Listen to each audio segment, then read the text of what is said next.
반드시 그 알아가는 과정 가운데 무엇이 필요하다고 말씀드렸어요?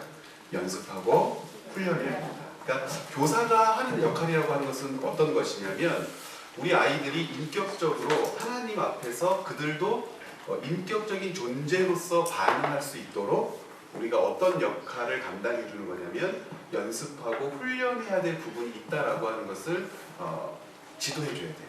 가르쳐 줘야 되죠. 그러니까 교회 학교에서 교사가 차지하고 있는 위치 가운데에 인격적으로 본을 보여줘야 되는 부분이 있죠. 분명히 있습니다. 그렇죠? 선생님들을 보고 배워요. 그 부분이 굉장히 중요하고, 그리고 어떤 부분도 있냐면 신앙의 그 본과 모델은 좀 다른데 어떻게 하나님을 섬겨 나갈 것인가 라고 하는 모델로서도 여러분들이 존재해야 되죠. 그런데 이 두 부분 때문에 어떤 것들을 자꾸 간과하고 잊어버리냐면 연습하고 훈련해야 될 부분들에 대해서는 자꾸 잊어버려요. 그러니까 연습하고 훈련시켜야 되는 부분, 그리고 내가 어떻게 하나님 앞에 살아왔는지 본이 되고 모델로서 나아갈 때 어떻게 연습하고 어떻게 훈련했는지를 전달해주고, 그것들 가운데에 아이들이 자연스럽게 나를 본받고 나를 따라 나를 모델로서 삼아서 하나님 앞에 나처럼 반응하도록 이끌어줘야 될 역할이 있다라고 하는 것을 자꾸 잊어버린다는 거죠. 우리가 그 연습하고 훈련하는 것이 여러분 가운데서 먼저 자연스럽게 운영이 되어지고, 연습하고 훈련한 결과 아이들 앞에 선 좋은 본 모델이 되었다면 그 다음부터는 무엇과의 싸움이냐면 기다림이에요. 근데 그 기다림은 오래 가지 않아요. 좋은 모델로서 좋은 본으로서 연습하고 훈련한 결과를 아이들에게 전달해주고 그 바른 본으로 이끌어 간다면 아이들이 성장하게 돼 있거든요. 그런데 그 성장이 눈에 안 보이죠. 눈에 안 보이기 때문에 더 멋있는 거예요. 왜 멋있냐면 어느 날 돌아보았더니 어느 날 살펴보았더니 상상도 할 수 없을 만큼 성숙해 있는 우리에게 맡겨진 하나님의 자녀들을 볼 때 감격스럽거든요. 그래서 한 주간 동안 연습하고 훈련하시라고 제가 지난 주간에 한 10분 동안 계속해서 강조를 드렸었어요. 어떤 일이 벌어질 거냐면 안 했을 가능성이 굉장히 농후하죠. 이게 이제 힘든 거예요. 늘 힘든데 한 5년 전부터는 이제 실망을 안 해요. 아, 이것이 일반적인 반응이구나 라고 하는 걸 제가 알게 됐어요. 그러니까 전에는 이렇게 연습해야 됩니다. 훈련해야 됩니다. 우리가 하나님의 자녀 백성으로서 하나님께서 우리에게 내신 당신의 말씀을 통하여 하나님을 알아간다라고 하는 것은 감격스러운 일입니다. 너무나 소중하고 복된 일입니다. 그러면 여기에 대해서 동의하지 않을 분들 계세요? 다 동의하시잖아요. 동의하세요. 그리고 그 필요성에 대해서 동의하지 않으실 분들 계세요? 연습하고 훈련해야 될 필요성. 없죠. 다 동의를 하세요. 근데 문제는 뭐냐면 안 하신다는 거예요. 그러니까 안 하는 이유가 뭐냐? 사탄이 방해해서 1번? 사탄이 방해해서. 막 연습하고 훈련하려니까 사탄이 방해하는 거예요? 귀신이 방해해서? 마귀가 방해하는 거예요? 아니고 우리가 가지고 있는 신앙적인 습관이라고 하는 것이 정말 오래도록 내 몸을 그리고 내 생각을 지배하고 있었구나. 이것을 걷어내는 데는 이렇게 오랜 세월이 걸리고 몸부림쳐야 될 그런 부분들이 있고 너무너무 힘든 부분들이 있구나. 아마 여러분들 일주일 동안 지난주에 잠깐 한 부분 가지고 잠깐 읽었었는데 그렇게 성경을 읽으려고 애를 썼던 분들이라면 아실 거예요. 하기 싫다는 거. 하나님의 말씀인 것도 알겠고 하나님께서 그 말씀을 통하여 당신이 어떤 분이신지에 대하여 나타내신다는 것도 알겠는데 그렇게 연습하고 훈련한다라고 하는 것이 내가 해보지 않은 거기 때문에 어색하기도 하고 어렵기도 하고 그렇단 말이죠. 여러분 알아요. 그런데 우리가 4주 동안 만나는 중간에 4주의 과정 가운데에 성실하게 이 연습 훈련 제가 제시해드리는 부분으로 여러분들이 반응해 주신다면 여러분 변해요. 오래 안 걸려서 변해요. 한 2-3달 정도 정말 애써주시면 몸에 있는 그런 안타까운 습관들, 못된 습관들이 있어요. 그러니까 성경을 대하고 하나님 앞에 반응해야 하는데 반응하지 않게 하는 나의 그런 완고한 습관들이 깨져요. 부서지기 시작하고 정말 성경을 읽고 하나님의 말씀 앞에 가까이 갈 때에 감격이라고 하는 것이 무엇인지 알게 돼요. 그러니까 하나님이 정말 말씀, 기록된 말씀을 통하여 당신의 뜻을 드러내기도 하시고 가르치시기도 하신다는 사실을 분명히 알게 돼요. 이렇게 분명히 내가 알고 연습하고 훈련한 교사가 사랑하는 아이들 앞에 섰을 때 어떤 존재로 서게 된다고 했어요? 할 말이 있는 사람이 된다고 했어요. 할 말이 있다라고 하는 것은 놀라운 거예요. 무엇에 대하여 얘기하는 거예요? 성경에 대하여 얘기하는 게. 그런데 이게 지식을 전달하는 게 아니에요. 뭘 전달하는 거냐면 살아낸 삶을 소개하는 거거든요. 그러니까 성경에 대하여 할 말이 있는 사람이 되어야 돼요. 하나님의 말씀에 대하여 할 말이 있는 사람이 되어야 돼요. 착한 일에 대하여 할 말이 있는 사람을 하나님께서 성경 교사로 부르신 게 아니에요. 예의 바른 사람이 어떤 사람인지를 가르치는 것은 우리의 제1 목표가 아니에요. 무슨 경제관을 가르치는 것 이런 게 우리들의 제1 목표가 아니에요. 그것은 우리보다 더 잘 가르치실 분들이 얼마든지 있어요. 우리는 무엇에 대하여 가르치는 사람들이냐면 성경에 대하여 가르치는 사람인데, 그 가르친다라고 하는 그 간극 사이에는, 성경과 가르친다의 간극 사이에는 내가 먼저 할 말이 있는 사람이기 때문에 가르칠 수 있는 거예요. 그러니까 여러분들이 성경에 대하여 할 말이 있는 사람이다 라고 하는 그 분명한 자신감이 우리 안에 있지 않으면 언제나 교사라고 하는 이 직이 힘들어요.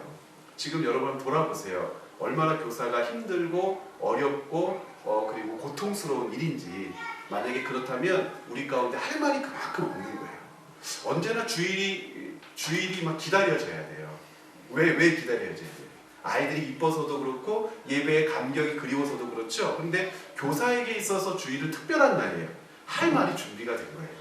이 할 말을 아이들에게 쏟아내고 싶은 거예요. 막 가슴이 두근두근 하는 거예요. 그런데 어떻게 조리 있게 말하고 어떻게 가르칠까에 대해서는 고민하는 것이지, 할 말이 없는 상태에서 아무것도 할 수 없는 그런 연약함 때문에 고민하는 것은 맞지 않거든요.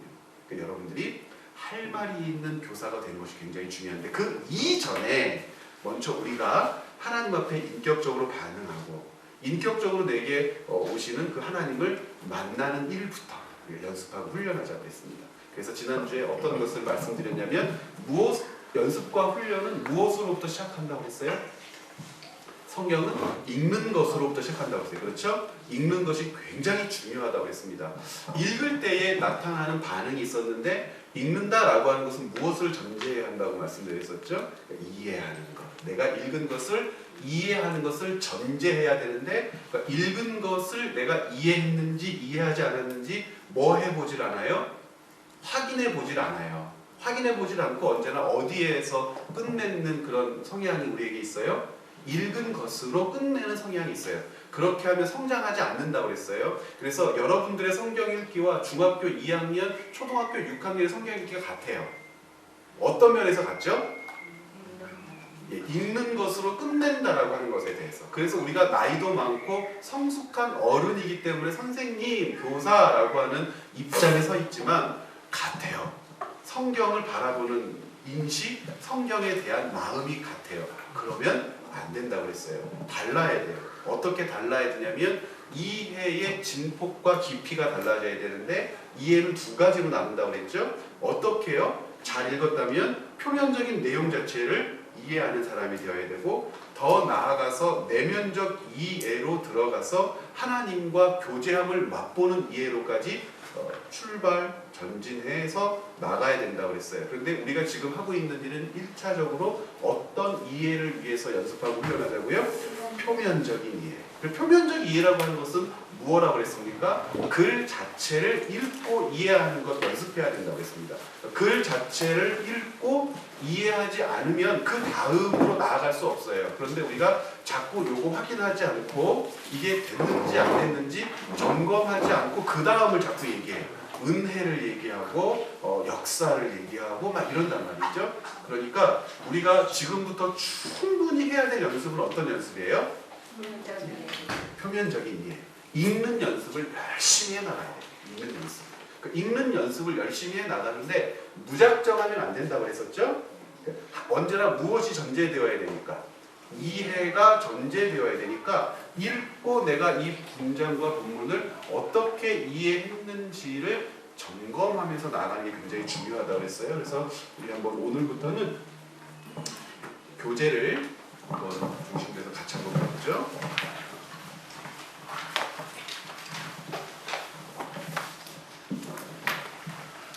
두 번째 과, 성경 읽기라고 되어 있는 두 번째 과를 펴가면서 한번 보세요. 여러분 이 연습과 훈련을 통해서 읽기에 좋은 습관을 들여야 된다고 했는데, 자, 연습과 훈련 가운데 특별히 성경을 읽는 것을 내 안에 좋은 습관으로 만드는 가장 좋은 방법은 어떤 것이냐면 약속과 규칙을 따라서 성경을 읽는 거예요. 뭐라고요? 약속과 규칙을 따라서 성경. 이 약속과 규칙은 누가 만들어 놓는 거겠어요? 하나님, 예수님, 성령님, 우리 삼위일체 하나님이요? 그것이 아니고 내가 만들어야 돼. 누구에게? 나 자신에게 약속과 규칙을 만들어 놓고 그 약속과 규칙에 스스로가 얽매여 보는 게 굉장히 중요합니다. 여러분들이 만들어 놓은 약속과 규칙 있죠? 어떤 거 있어요? 밀가루 음식은 안 먹는다. 쿠키 안 먹는다. 단 거 안 먹는다. 왜요? 다이어트를 위해서도 약속과 규칙을 정해놓고 그 열심히 막 하시잖아요. 그러다가 나도 모르게 먹으면 어머나 깜짝 놀래고 그러잖아요. 망했어 그리고 다 너 때문이야 막 그러고 막 그러잖아요. 가족들한테 막 승질내고 협조를 해달라니까 협조를 안 해준다는 막 그러고 그러죠. 그런데 똑같아요. 우리 안에 있어서 신앙의 연습과 훈련 가운데에서도 내가 스스로 외워서 약속과 규칙을 만들어 놓고 그 약속과 규칙을 지키기 위해서 애써야 되고, 혹시라도 그 약속과 규칙을 지키지 않는 것을 인식하고 발견하고, 그리고 약속과 규칙을 지키기 위해서 애쓰고, 그런 모습이 우리 안에 나타나야 돼요. 왜 그렇게 하냐면 그렇게 하면 더 빨리 내 습관이 바뀌어요. 더 빨리 바뀌어요. 그러니까 성경을 읽는다라고 했을 때 스스로 약속과 규칙을 만들어 놓는데, 성경을 읽는데요 언제든지 읽을 수 있죠. 한국 그리스도인들 중에 성경을 가장 많이 읽는 곳은 화장실이라는 통계도 있고 막 그래요. 버스 안 이렇게 근데 안 돼요. 카페에서 읽어도 괜찮고, 친구랑 어디서 만나기로 했는데 친구 올 때까지 읽어도 괜찮고, 버스 안에서 읽어도 다 괜찮아요. 그런데 그런 읽기들이 어디로 나아가지 못하냐면 이해하는 것으로 나아가지 못하고 자꾸 안 좋은 습관을 더 기를 가능성이 커요. 내가 어디서도 성경을 읽었어요. 버스 안에서도 읽었어요. 카페에서도 읽었어요. 어디서도 읽었어요. 그런데 그렇게 읽고 싶을 때 읽는 것을 성경이라고 하지 말고, 그렇게 읽어도 좋죠. 그런데 우리는 지금 연습하고 훈련하는 거고, 성경에 무엇을 인식했기 때문에 그러는 거예요. 권위.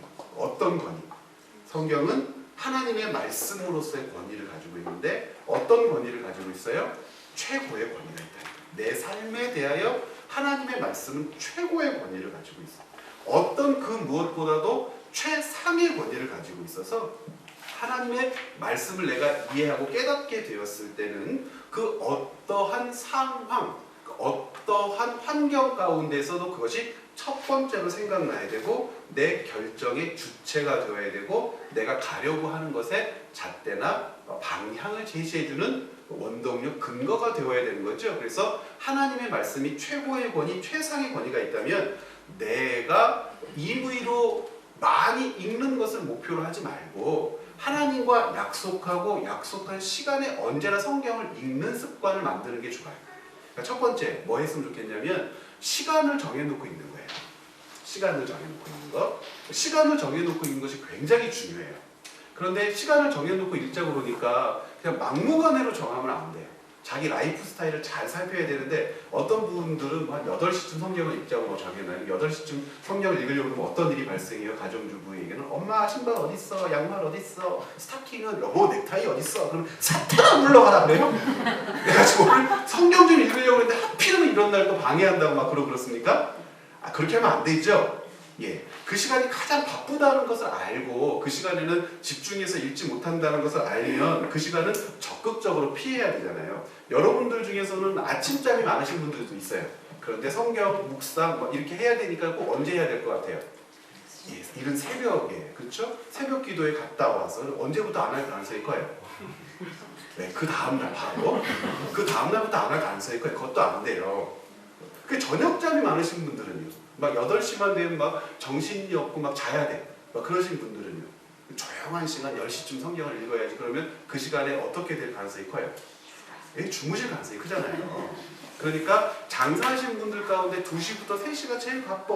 자기의 라이프 스타일을 자세하게 살펴야 돼요. 내가 가장 활동을 많이 해야 될 때, 이때는 사람을 만나야 될 때, 이때는 전화통화를 통해서 업무를 봐야 될 때, 이때는 내가 체력이 잘 안 따라주니까 쉬어야 될 때, 이런 라이프 스타일을 차분히 살펴서 집중해서 1시간, 처음에는 30분 정도, 여러분들 시간이 늘어요. 성경을 읽다 보면 한 30분 정도 집중해서 성경을 읽고 그 누구도 방해하지 않을 그런 시간이 어딘가, 이렇게 한번 생각을 한번 해보셔야 돼요. 저 같은 경우에는 언제가 제일 좋냐면은 새벽 2시부터 3시 사이가 제일 좋아요. 저 이제 한 2시간 3시쯤 일어나요. 이게 와 대단하다가 아니고 습관이 그렇게 된 거예요. 여러분의 삶의 라이프 스타일하고 제가 조금 다른 거지, 제가 무슨 대단해서 그런 게 아니에요. 하루에 일정을 이렇게 보았더니 하루에 평균 한 5번 정도의 일정이 제가 있어요. 뭐 학교 강의가 있다든지 이렇게 이거 막 바뀌기도 하고, 그래도 주중에 계속해서 2번이나 3번 정도 고정적으로 6시간에서 뭐 주중에 9시간 정도 이렇게 뭐 학교 강의를 가야 돼요. 아니면 또 이제 다른 이제 아침 시간에는 이제 목회자 모임들이 있어요. 이제 5군데 정도에서 월, 화, 수, 목, 금 이렇게 해서 아침에 목회자 모임이 있거든요. 그러면 아침에 목회자 모임을 해야 돼요. 오후 시간이나 점심 시간에는 이제 각 주부 모임이나 성인들, 직장인 모임들이 있고 저녁 때 이렇게 계속 모임들이 있으니까 집중해서 성경을 읽거나 할 시간이 없는 거예요. 그래서 어떤 때가 제일 좋을까? 그래서 오래전에 조금 일찍 자기를 했어요. 8시나 9시쯤 자고, 그러면 한 2시나 3시쯤 일어나는 거예요. 조금 컨디션이 좋을 때는 한 2시쯤 넘어서 일어나고, 조금 피곤하고 그럴 때는 3시쯤 일어나고, 그때 성경을 1시간 정도 읽고, 읽은 것을 근거로 해서 1시간 정도 공부하고, 그렇게 이제 하는 게 저는 편한 거예요. 편한 거예요. 여러분 같은 경우는 어떤 시간이 편할 수 있어요? 뭐 저녁 10시일 수도 있고, 어떤 분에게는 이제 가족들 다 뭐 이렇게 출근하고 학교 가고 나서 한 9시나 10시쯤일 수도 있고, 다 이제 설거지도 해놓고 집안 청소 다 해놓고 이제 아무도 방해받지 않을 시간 한 10시쯤일 수도 있고, 다 다르겠죠? 내 라이프 스타일을 살펴서 뭘 정해보자고요? 시간을 정해서 항상 그 시간에 성경을 읽는 거예요. 항상. 근데 이게 쉽겠어요? 어렵겠어요? 굉장히 어렵습니다. 왜 그렇죠? 그 시간에 성경을 30년 동안 안 읽어본 거예요. 40년 동안 안 읽어봤는데 그 시간에 어느 날 갑자기 성경을 읽으려면 뭔가 어색하고 뭔가 경건해지면서, 그런데 글자도 눈에 들어오지 않고 굉장히 내가 아닌 것 같은 거예요. 그런 생각들이 막 들어요. 그러니까 이러한 것들을 이겨내야 되는데 한 기간이 어느 정도 걸린다고요? 한 2달쯤 걸린다고 했어요. 그러니까 2달 좀 끊임없이 항상 정해진 시간에 성경을 한번 읽어보세요. 근데 시간만 정해놓는 것도 굉장히 중요한데, 처음 습관을 바꿀 때는 뭐도 정해놓는 게 좋으냐면 장소도 정해놓고 연습하는 게 굉장히 좋아요. 장소도 정해놓고 연습하는 게 왜 좋으냐면은, 장소까지를 정하고 항상 그 시간에 내가 거기에 성경을 읽는다 라고 하는 것을 내가 약속하잖아요. 그러면 거기에 얽매여서 그 일을 하는 것으로부터 이미 내가 연습하기 시작하는 거예요. 동일하게. 근데 이게 처음에는 아주 어려워요. 어색합니다. 그 남자분들 여러분 계신데요. 군대 갔다 오신 분들은 알겠지만 훈련소 처음 가가지고 며칠 동안은 막 죽을 것 같아요. 한 2, 3일 동안은 막 죽을 것 같거든요. 한 일주일 지나고 2주 지나고 3주 지나고 4주 지나고 5주 지나고 6주 지나고 퇴소할 때쯤 되면 다른 사람이 되어 있어요. 군대에서도 사람을 연습시키고 훈련시키면 그 어색하고 안 입어본 옷 입고 안 한 행동을 하고 말투도 바꿔야 되고, 뭐 그냥 강제로 자는 시간, 일어나는 시간 정해져 있고, 밥 먹는 시간 정해져 있고, 밥 먹는 방법 정해져 있고, 걷는 방법까지 다 바꾸거든요. 그 군대에서도 6주가 걸려요. 그 몸에 밴 습관들을 털어내는데, 그러니까 하나님 나라의 거룩한 군사로서 연습하고 훈련해야 될 여러 부분이 있지만, 여러분 기도하는 것도 연습하고 훈련해야 될 부분이에요. 아주 많거든요. 그러니까 성경을 읽는 것도 이 연습하고 훈련하는 과정 가운데서 장소를 한번 정해서, 또 좋은 건 어떤 거냐면 사전이 항상 준비되면 굉장히 좋아요. 여러분 책 읽을 때 사전 놓고 읽으세요? 잘 안 그러시죠? 근데 그거 아주 좋은 습관이에요. 사전을 안 읽는 게 좋은 습관이 아니고 사전을 놓고 읽는 게. 그러니까 하루에 30분 정도 성경을 읽는데, 30분 동안 성경을 읽으면서 국어사전을 참고한다는 건 아주 좋은 습관이에요. 국어사전을. 그리고 나중 가면은 이제 어떻게도 할 수 있냐면 성경에 있는 내용을 사전을 통해서 찾아보고 그 의미를 파악하는 데로부터 나아가서 내 사전을 만들어요. 이제 저는 이제 제 사전이 있어요. 제 사전. 어떤 거냐면 성경을 읽으면서 이것이 예를 들면 성실하다라는 단어가 있어요. 성실하다. 성실하다라고 하는 단어를 사전에서 찾는 것과 성경 본문 가운데에서 이해하는 것은 좀 다른데 성경 본문 가운데서 이해하는 것을 내 사전으로 만들어 놓는 일들을 가끔 하거든요. 그럼 성실하다. 저는 이제 어떻게 규정했냐면 어렵고 힘들어도 가야 할 길이 있고 눈물 나고 고통스러워도 해야 할 일이 있음을 부정하지 않는 삶. 이 제가 만들어 놓은 성실이라고 하는 단어에 대한 제 사전이에요. 왜 그랬냐면 하나님께서는 성실하고 충성된 일꾼들을 찾으시는데 하나님의 사람들 중에서 사도들 중에서 바울이 고백한 충성이라고 하는 것에 대해서 저는 이런 이해를 했어요. 바울이 걸어갔던 충성스러운 길, 하나님께서 바울에게 부여하셨던 충성스럽다라고 하는 이 개념은 단순하게 열심히 살았다, 땀 흘려 살았다, 노력했다를 넘어서서 어렵고 힘들어도 그 길을 갔던 것이고 고통스럽고 눈물 나도 해야 할 일을 하는 것인데 하나님께서 그에게 맡겨주신 것을 거절하지 않고 외면하지 않는 삶이구나 하고 이해한 거죠.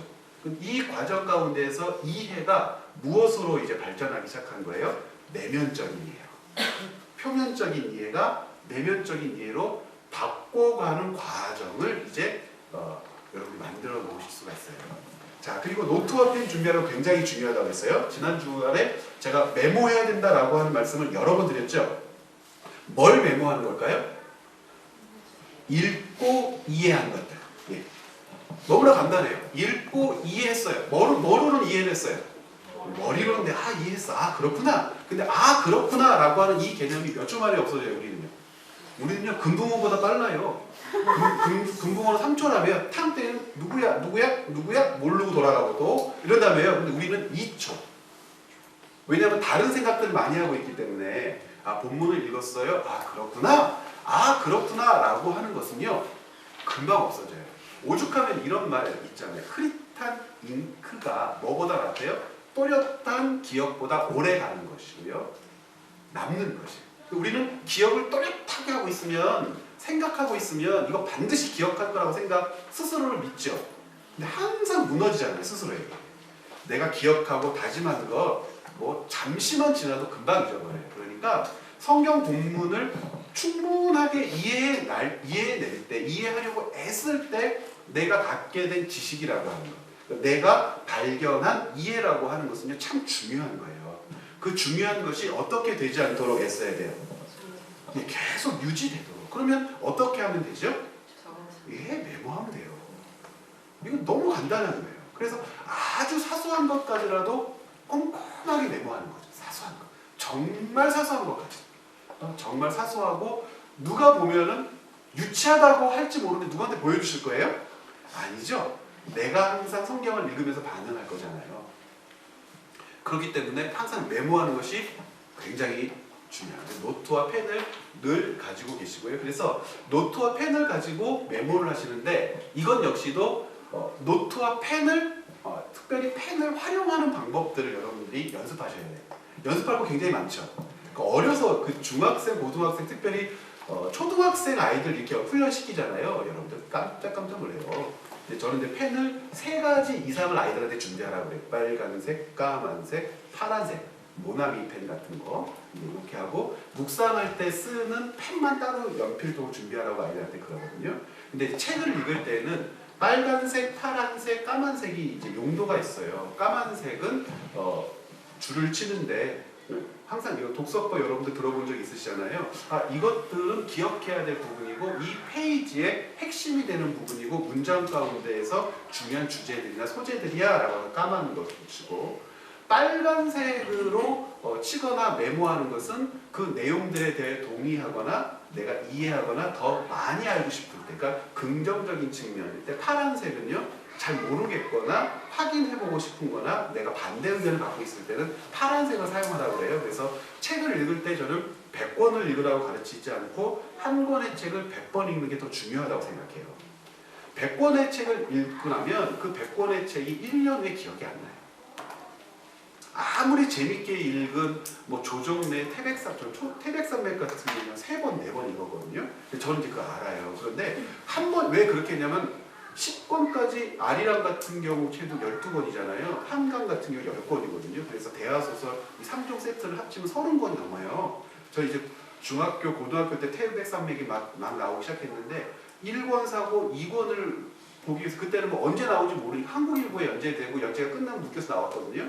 그러면 서점 가가지고 맨날 이건 나왔어요? 이건 이렇게 해서 읽은 책도 기억이 안 나는 거예요. 제가 충격을 받았어요. 이거 되게 이상하다. 왜 그럴까? 내가 이렇게 감격하고 좋아하고 막 깜짝깜짝 놀랐는데 왜 이렇게 읽은 책이 기억이 안 납니까? 이건 알게 되었어요. 뭘 알게 되었냐면 IQ가 뭐 떨어져서 제가 무슨 뭐 모자라서 그런 게 아니라 인간이란 그렇구나. 인간이란 그렇구나. 그때부터 이제 조금씩 생각했던 것들을 발전시킨 게 어떤 거냐면 100번을 읽어서 기억하지 못하는 거거든요. 은연중에 남아있고 무의식 중에 나오는데 저 그거 중요하다고 생각 안 해요. 의식적으로 기억하고 의식적으로 활용할 수 있어야 되는 것인데 의식적으로 기억하고 의식적으로 활용할 수 있으려면 한 권의 책을 100번 읽는 게 중요한데 성경에도 그것이 적용되는 거예요. 성경에도. 근데 한 권의 책을 어떻게 100번 읽어요? 그런 적은 거의 없죠. 그만큼 그 한 권의 책을 열심히 탐독해야 된다. 성경을 탐독해야 돼요. 그러니까 저도 여러분 여러 가지 색깔의 펜을 준비하시고요. 색깔의 펜을 준비하는데 그 펜마다 자기만의 용도를 부여해야 돼요. 예를 든다면 사람 이름이 나오면 빨간 색깔로 내가 동그라미를 칠 거야. 파란 색깔로 동그라미를 칠 거야. 지명이 나오면 네모를 까만 색깔로 네모를 칠 거야. 읽을 때 지난주에 잠깐 봤지만 오늘 좀 자세하게 하겠지만 예를 들면 성경을 읽을 때는 청자와 화자가 굉장히 중요하다고 했죠.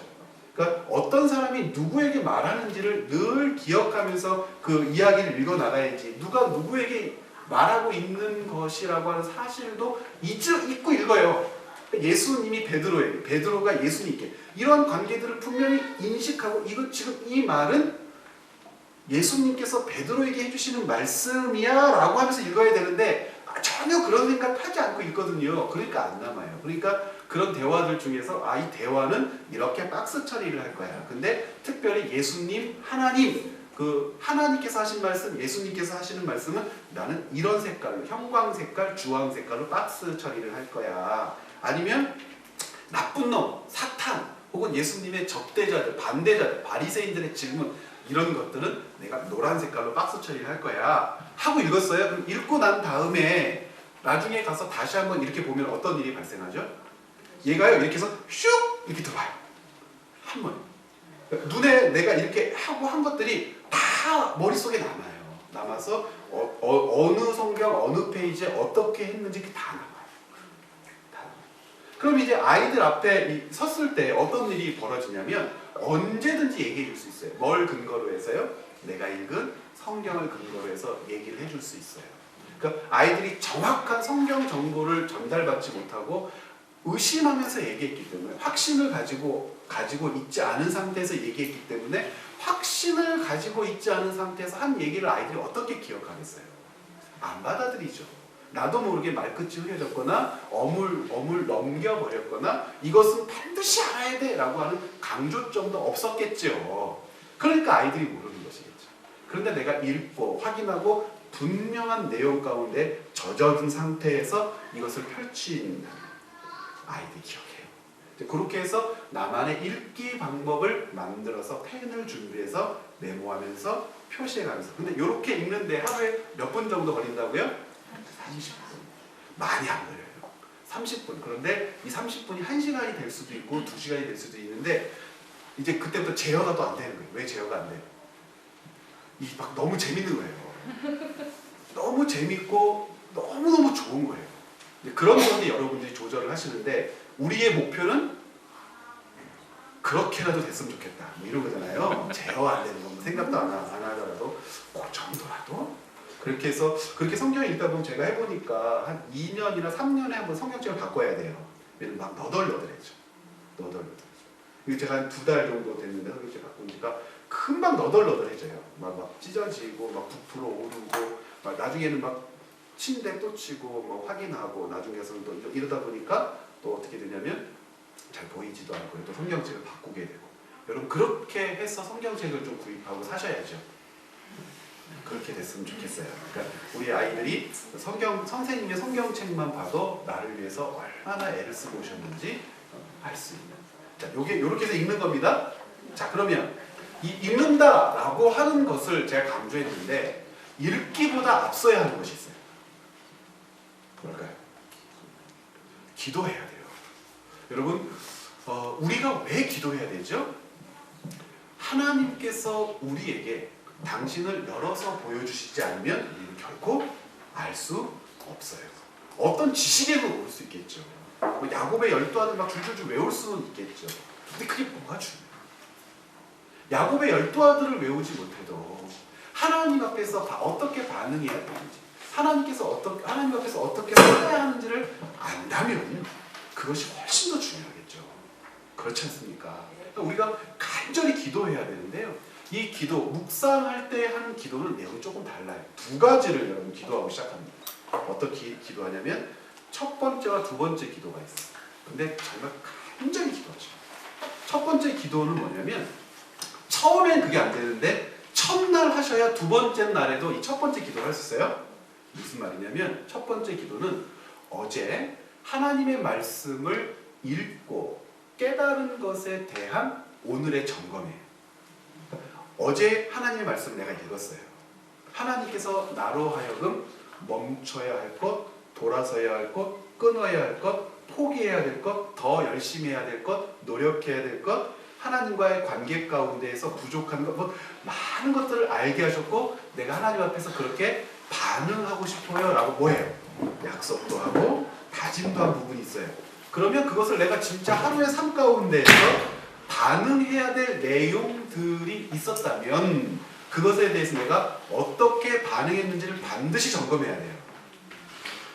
하나님, 어제 고린도전서 7장 말씀을 읽을 때에 남편은 아내가 주관하고 아내는 남편이 주관해서 나를 주관하고 내가 순종하며 따라야 될 대상은 신뢰를 쌓고 그것을 깨지 말아야 될 대상은 내 아내이고 내 남편이며 그 화목을 이루기 위해서 어떻게 살아야 되는지 가르쳐 주셨는데 제가 그렇게 하기 위해서 제 아내에게 제 남편에게 이렇게 했어요 주님.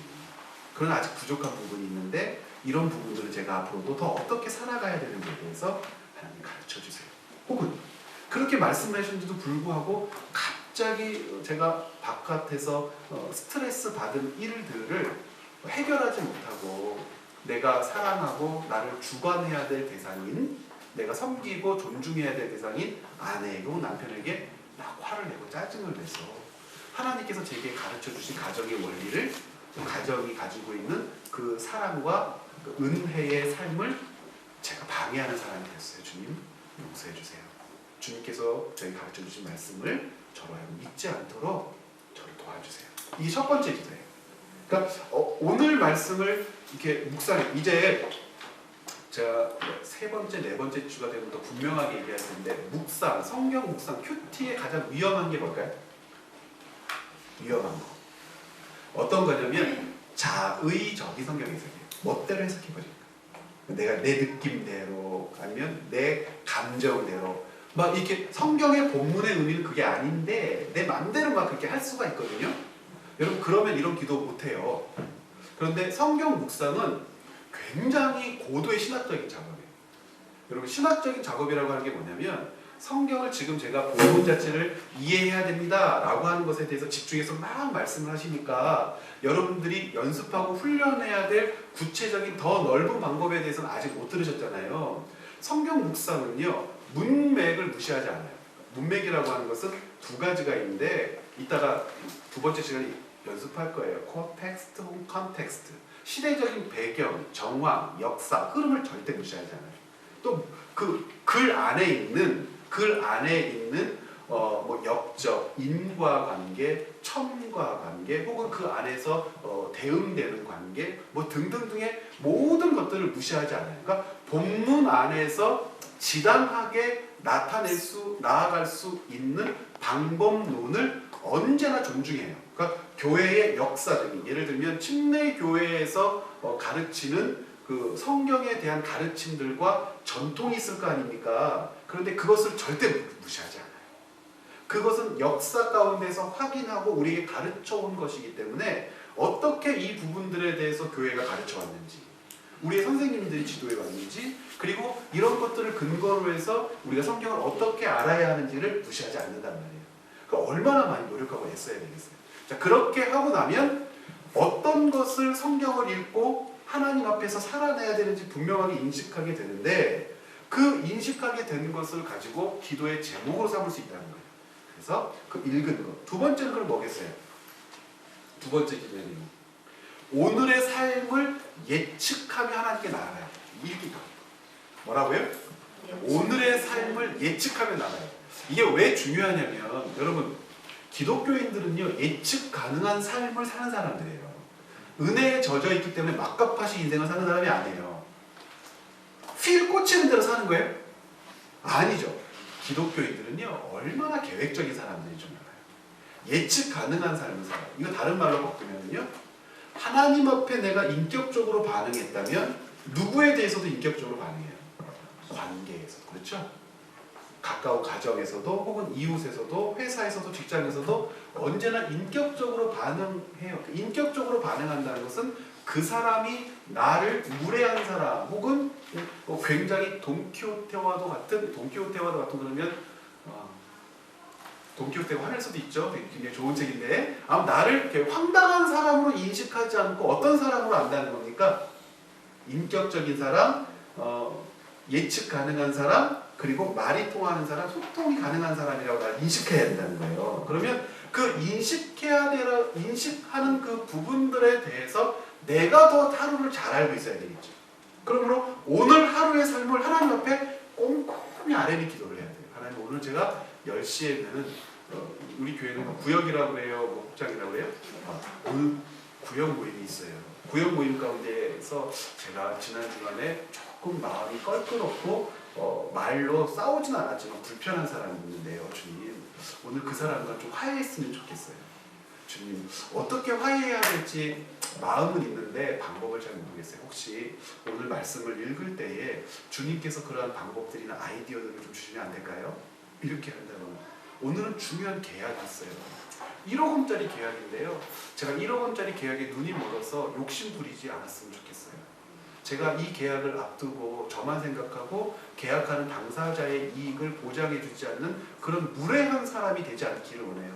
욕심에 눈 멀어서 정말 어처구니 없는 짓 하지 않도록 주님, 제 마음과 입술을 붙잡아 주세요.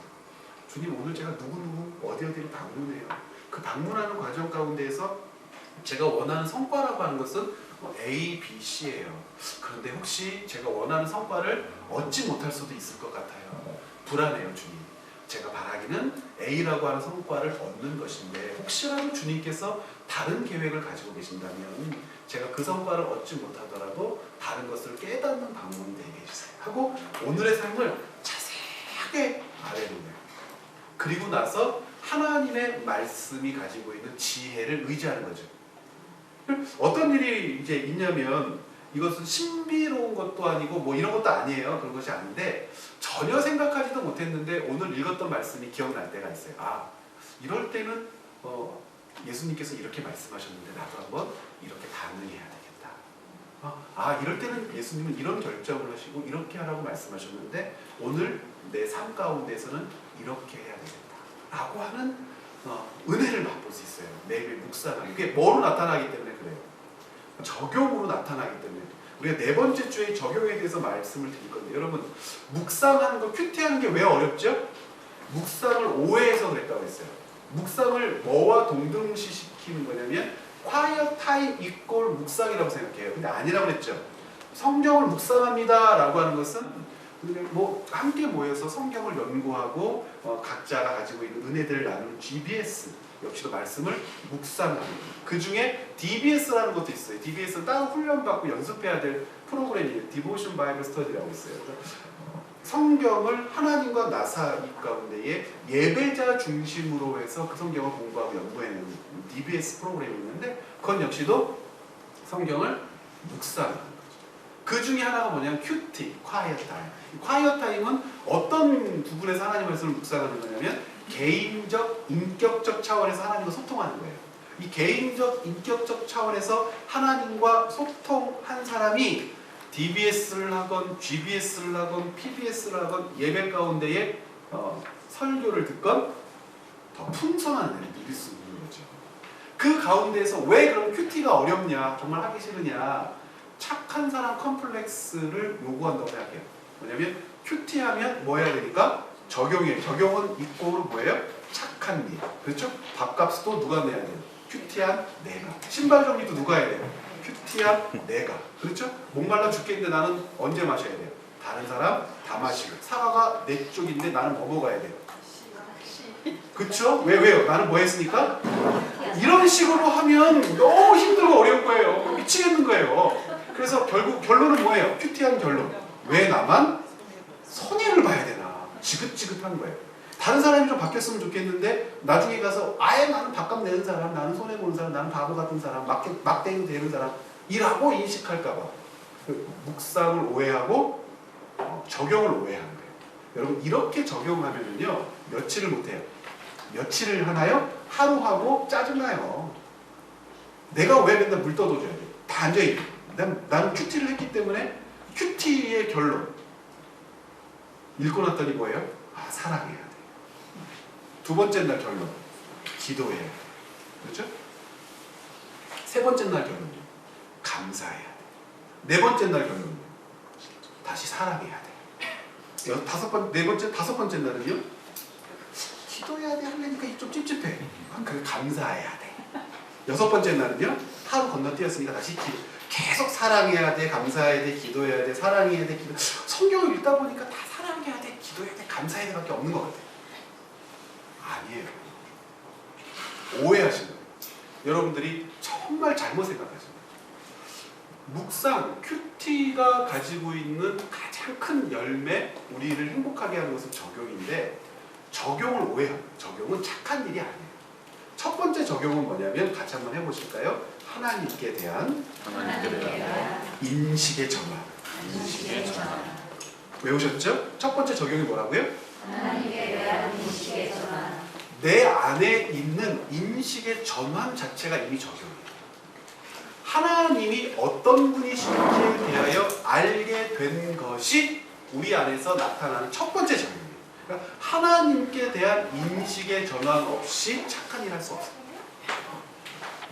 착한 일 할 수는 있지요. 그런데 의미가 없어요. 하나님께 대한 인식의 전환으로 말미암아 나타난 내 언행의 변화, 내 습관의 변화, 내 행동의 변화. 그러므로 하나님께 대한 인식의 전환이 먼저 있어도 뭐로 나타나지 않을 가능성이 커요? 삶으로 나타나지 않을 가능성도 커요. 이게 당연해요. 그럼 우리의 싸움은 뭐예요? 하나님께 대한 인식의 전환의 첫 번째 적용이 목표고 하나님께 대한 인식의 전환이 내 안에 일어났다면 이것을 어떻게 하려고? 삶으로 살아내려고 애쓰는 것 자체가 적용이에요. 그래서 첫 번째 적용을 통과하지 않은 착한 일은 하루를 못 버티는 거예요. 그런데 하나님께 대한 인식의 전환이 있고 하나님이 그것을 기뻐하신다는 것, 하나님이 그러한 분이시라는 것, 하나님께서 내게 요청하는 것, 명령하는 것이 무엇인지에 대하여 분명히 인식하게 된 것이 내 삶의 변화를 가져왔다면 여러분 그거 주님 오실 날까지 유지할 수 있어요. 이 적용에 대해서는 이런 큰 차이가 있는 거예요. 그러므로 기도는 무엇을 전제하는 것이냐면 내가 성경을 읽고 그 성경에 어떤 권위가 있으니까 최고의 권위, 최상의 권위가 있으니까 그 최고의 권위, 최상의 권위로서 내게 주시는 하나님의 말씀으로 뭐 할 준비가 됐어요? 들을 준비가 됐어요 라고 하는 하나님 앞에서의 반응. 그래서 하나님께서 우리에게 말씀하시는 방법 1번 꿈속에서. 여러분 하나님께서 꿈속에서 말씀하셔요? 아니에요? 맞아요? 가끔가다 이제 꿈을 많이 꾸시잖아요. 그러니까 하나님께서 우리에게 말씀하시는 방법 여러 가지 방법이 있겠죠. 여러 가지 방법이 그러면 예를 들어서 하나님께서 우리에게 말씀하시는 방법 가운데 보편적인 방식으로 꿈이나 혹은 목소리로 들려주신다 라고 한다면, 꿈이나 목소리로 들려주신다 라고 한다면, 이 중에서 여러분들 하나님 목소리 들어본 적 있으세요? 아들아, 딸아. 남자 목소리예요, 여자 목소리예요? 굵어요, 중후해요, 얇아요, 가려요? 아들아, 딸아 그러세요? 아니면 대부분 아들아, 딸아 그러세요? 안 들어봐서 모르겠죠? 예. 그럼 일단 이 중에서는 그런 식으로 하나님의 말씀을 들어보신 분이 없을 수도 있는 거예요. 들어본 사람보다는 안 들어본 사람이 많네요. 또 어떻게도 하신대요? 가끔가다 간증하는 거 제가 들어보니까 이렇게 횡단보도에 이렇게 서 있으면 갑자기 하나님께서 말씀하신대요. 겁나지 마라, 겁나지 마라. 이렇게도 하시고 어디로 가라. 여러분 횡단보도에서 하나님 말씀 들어본 적 있으세요? 일단 그것도 아닌 것 같아요. 그런 것 같아요. 꿈속에서 하나님의 음성 들어보신 분. 꿈속에서 집을 팔아라. 팔아라. 떡볶이집을 할까요? 순대집을 할까요? 하나님 제가 진짜 힘들어 죽겠는데 하나님 제가 하나님 백성답게 어떻게 살까요? 제게 말씀해 주시옵소서. 그럼 막 꿈속에서 떡볶이집. 그러면 얼마나 좋겠어요? 비빔밥집 막 이러면 좋겠는데 다른 사람들은 가끔 그렇게 하신다는데 누구한테는 안 해요. 중요한 건 나한테는 안 해요. 그러면 여러분 실망, 나는 은혜가 없는 사람, 하나님이 내게 음성을 들려주지 않은 사람 이런 게 아니고 부정은 하지 말자고요. 왜냐하면 그렇게 하나님의 음성을 듣는 분이 있다고 하니까 그러려니 하자고요. 왜냐하면 만에 하나 천에 하나 그렇게 말씀하신다면, 진짜 말씀하신다면 나중에 할 말이 없잖아요. 그러실까 보다. 그런데 누구한테는 그렇게 말씀을 안 하셔요? 나한테는 그렇게 말씀을 안 하세요. 그러면 하나님께서 내게 말씀하시는 방법 중에 일반적이고 보편적인 방식은 뭐가 아니에요. 직접 음성을 들려주신다거나 꿈속에 나타나시는 것은 일반적이고 보편적인 방식이 아닌 거예요. 그건 어떤 방식이라고 분류를 하자면 제한적이고 특별한 방식인 것 같아요. 그러면 일반적이고 보편적인 방식과 제한적이고 특별한 방식, 말이 어렵죠? 근데 이거 개념을 잘 알아셔야 돼요. 이렇게 해볼게요. 하나님께서 감기 환자를 고치시는 방법은 두 가지예요. 첫 번째, 서신동의 복음연합대과 김은하 원장을 통해서 약을 처방하게 해서 고치시는 방법. 그렇죠. 두 번째, 주여 간절히 부르셨더니 낫게 해주시는 방법. 둘 다 하나님이 하실 수 있죠. 여러분 환자들의 병을 고치실 수 있습니까? 없습니까? 있죠. 기도하면 나을 수 있어요. 그런데 하나님께서 또 병을 또 어떻게 해서 고치시냐면 우리 동네 김 원장, 박 원장님을 통해서도 고쳐요. 그러면 김 원장, 박 원장을 통해서도 내가 감기에 낫고, 혹은 기도에서도 감기에 나서 어느 게 더 감사해요? 어떤 분은 기도에서 난 게 더 감사하다고 그래요. 왜요? 그랬더니 돈이 안 들었잖아요. 감사는 해야 되는데요. 여러분 동일하게 감사한 것이죠. 기독교인은 그리스도인은 동일하게 감사한 것이죠. 왜냐하면 일반적이고 보편적인 방식도 하나님께서 우리에게 내신 방법입니다. 제한적이고 특별한 방식으로 우리를 고치셨다는 것은 그 필요를 우리로 하여금 찾게 하셔서, 그것도 누가 내신 방법이에요? 하나님께서 내신 방법이기 때문에 어떤 것이 더 감사하고 어떤 것이 덜 감사한 것이 아니라 하나님의 통치와 섭리가 우리 가운데 나에게 있음을 믿는다면, 나는 복음연합대과 가보셨어요? 네, 제가 잘 아는 장모님이세요. 제가 그래서 김은하 원장님을 통해서 위 내시경을 했더니 내가 위 종이야 이게 발견하지 못하고 암으로 발전할 뻔했어요. 혹은 암이었었어요. 그래서 발견을 해서 치료해서 암이 나았어요. 감사해요, 안 감사해요? 감사해요. 그런데 돈이 한 200만 원 좀 드는 거예요. 근데 암이라고 하는 것을 알고 하나님께 간절히 먼저 기도했어요. 그 다음 주에 이제 수술 받기로 갔더니 깜짝 놀라는 거예요. 이게 어디 갔냐고. 누구는 알아요. 나는 알지. 감사해요, 안 감사해요? 근데 놀라고 있겠죠. 그 더 좋은 거 돈이 안 들었잖아요. 그러나 하나님의 백성은 하나님께서 이렇게 나를 고치셨구나, 또 이렇게 나를 고치셨구나, 동일한 것이죠. 그런데 대부분의 사람은 어떤 방법으로 고치시는 길을 택하도록 하셨어요? 일반적이고 보편적인 방식을 우리에게 주셨어요. 어떻게? 정기검진도 받게 하시고, 요새 의료보험공단에서 40살이 넘어갈 때 생애 전환주기, 그 다음에 50살이 될 때 전환주기, 대장 내시경까지 다 무료로 해주잖아요. 그런데 버팅기고 안 갔어요. 그러면 어떻게 되는 거죠? 암에 걸렸어요. 어떻게 되는 거죠? 하나님이 나를 버리신 거예요? 하나님 외면하신 거예요? 그런 거 아니잖아요. 그러니까 하나님께서 우리를 대하시는 방법에 대해서 고민해야 돼요. 우리에게 역사하시는 방법과 길에 대해서도 그리스도인들이 분명하게 인식해야 되는데, 뭔가 신비롭고 뭔가 놀랍고 뭔가 기적적이고 뭔가 미스테리한 일이 내게 일어나면 그걸 은혜라고 생각하는데, 그런 일은 몇 명 중에 몇 명 정도 일어나요. 일단 30명 중에 한 명도 없어요, 우리 가운데. 그렇죠? 여러분, 암 기도해서 나으신 분, 그런데 기도해서 나으신 분이 있다는 걸 소문으로 들어보신 분, 소문, 그렇죠? 직접적인 친인척 아니면 한 달이 두 달이거나 친인척. 혹시 또 있으세요? 아무튼 소식은 들어본 적 있잖아요, 그렇죠? 근데 중요한 건 나는 아니잖아요. 그러니까 그렇게 하나님께서 일하시는 방식은 어떤 방식이 일단 아닌 거예요. 보편적으로 일하시는 방식은 아닌 거예요. 보편적으로 일하신다라고 하는 것에 대해서 동의하고 기뻐하는 것이 왜 중요하냐면, 하늘의 태양이 하나님의 섭리와 통치 가운데 있음을 믿는 사람이 바로 나이죠. 하나님께서 그것을 운영하시지 않고 하나님께서 그것을 붙들지 않으시면 어떻게 된다는 것을 알아요. 아무것도 없다는 것을 알죠. 지구가 23.5도 기울어서 하루에 한 바퀴, 1년에 한 바퀴씩 돌면서 자전과 공존을 더해가고, 어느 곳에는 봄, 여름, 가을, 겨울 계절이 바뀌고 낮밤이 바뀌고, 이거 하나님의 통치와 섭리와 붙드심으로 된다는 거 우리 알죠? 그런데 그것만큼 기적적이고 그것만큼 놀라운 일이 세상에 있어요? 20에서 2만 헤르츠밖에 못 듣는데 지구가 돌아가는 소리는 어마어마하다며요. 그 소리를 들으면 어떻게 된대요? 여러분, 개미 소리 안 들리잖아요. 개미가 소리를 안 내나요? 내지. 먼지 떨어지는 소리 날까요, 안 날까요? 나는데 못 듣는 거죠. 그런데 그것을 듣지 못하도록 그 주파수 주기를 조정해서 나를 창조하셨다는 것만큼 놀랍고 기적적이고 어마어마한 역사가 어디 있어요? 그런데 그것이 더 커요? 아니면 기도하고 감기난 게 더 커요? 기도하고 감기난 게 더 커요?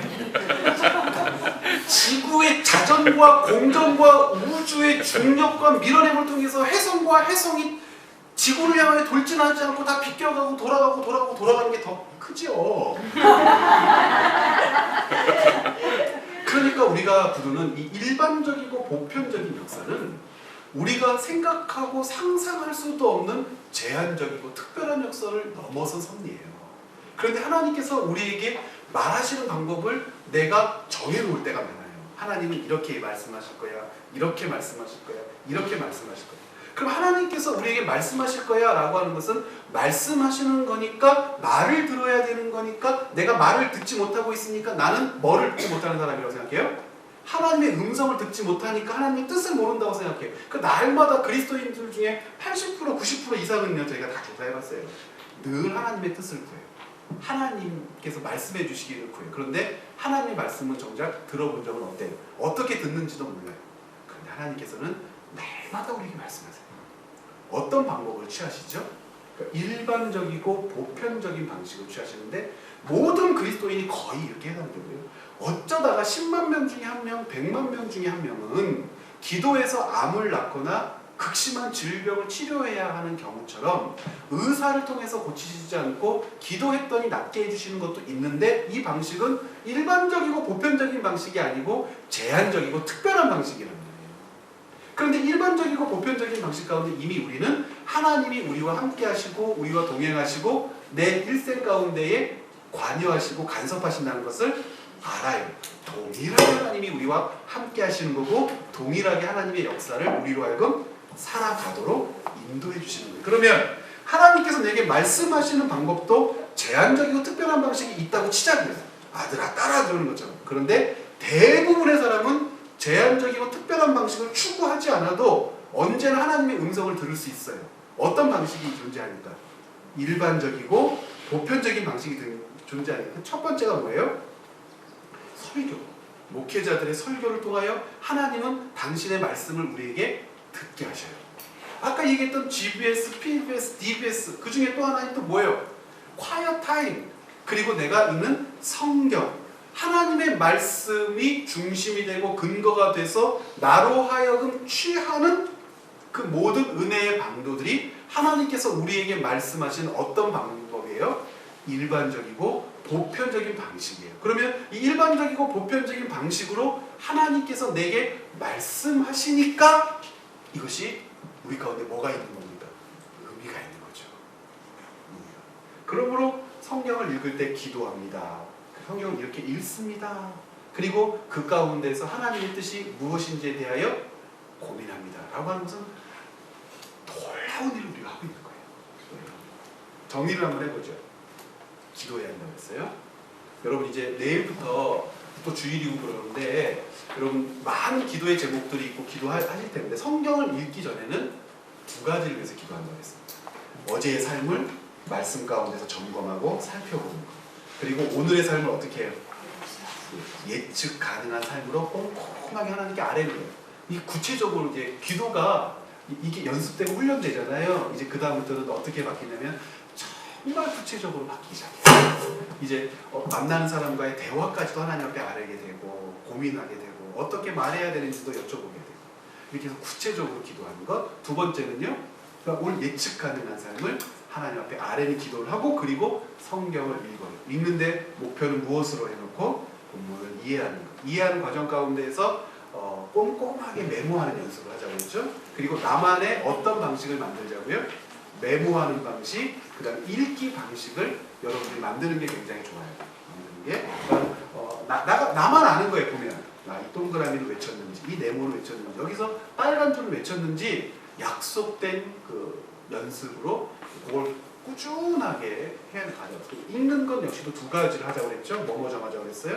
시간 정하고 또 뭐 정하고 장소 정하고 그렇게 해서 2달 정도를 연습하게 되시면 어떤 읽기가 이제 내 안에서 이제 습관이 되냐면 이해, 어떤 이해, 1차적 이해, 뭐라고 되어 있죠? 명시적 이해, 표면적 이해라고 부르는 글 자체를 이해하는 내 안에서의 연습이 이루어져요.